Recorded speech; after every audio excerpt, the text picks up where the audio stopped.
What's going on, everybody? It's your boy Spencer, and like I said today, I am doing this True Draco Eldlich deck profile. I'll tell you guys about some sighting tips and all that, but without further ado, let's just get right into it. I do run two of the Eldlich, the Golden Lord. There's so many ways to search it, either through Cursed Eldlin or the Sanguines, so I don't really think you needed it three. It's a great form of disruption, though. During your turn, you can target a card, send it to the graveyard, or you can even, when it's in the graveyard, send something like the True King's Return to special summon itself, which also activates the effect to pop a card on the field. Very nice.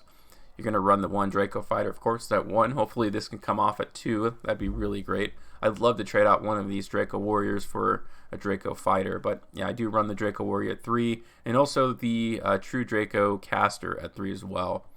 At times I've been like, I don't need this many monsters, but of course, eventually you're going to need to see monsters in your hand. And I think this is a decent ratio.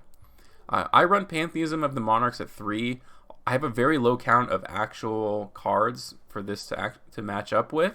But the reason I run it at 3 is because you can send it off from your hand to the graveyard with Eldlich and then get that search. So it's kind of important in twofold. It's good fodder for that.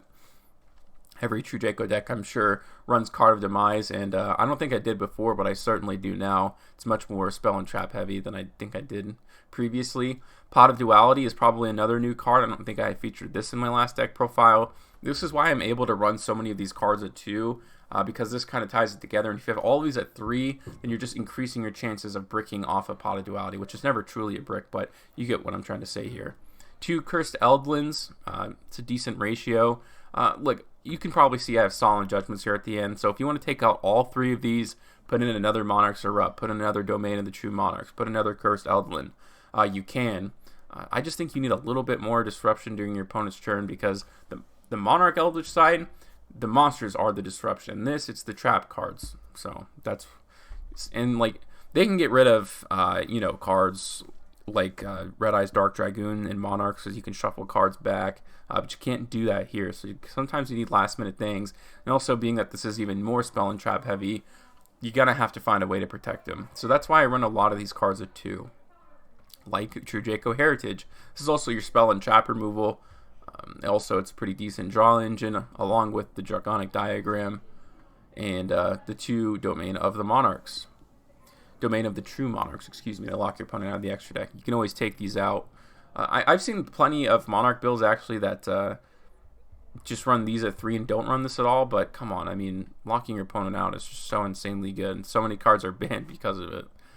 I run 2 Sanguine. I used to run this at 3, but actually you don't really need to. 2 Conquistador, 1 to pop, and then 1 to send to the graveyard off the Cursed Eldlin to search a Sanguine. That's kind of where that interaction comes from. Or if you draw it, you get 2 pops. There you go. Golden Land Forever. It's an Omni Negate. Those are always super duper good. And it's searchable as well, which is very nice. I used to be like, nah, I don't need to run this card, but you know what? I was totally wrong. Totally need to. And the 1 Hakero. Always good to just have a card to banish from your opponent's graveyard. And I run 2 Summon Limit.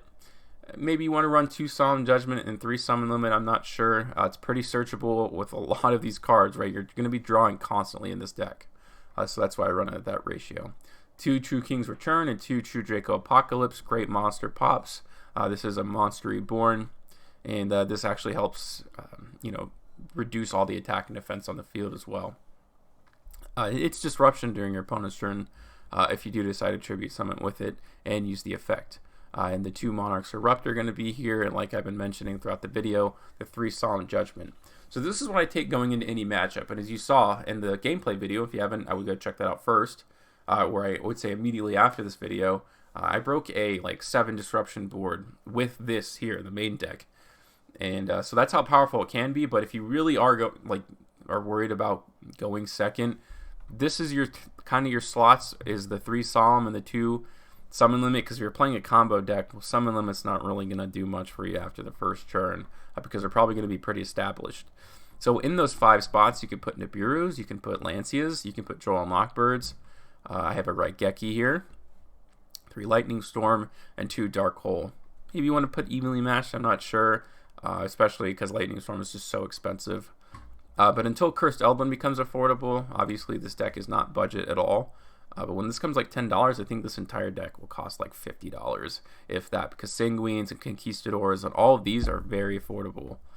And I hope they actually get like bigger reprints and stuff too, and all that. But yeah, that's pretty simple, guys. That's going to be the deck profile. I hope you enjoy.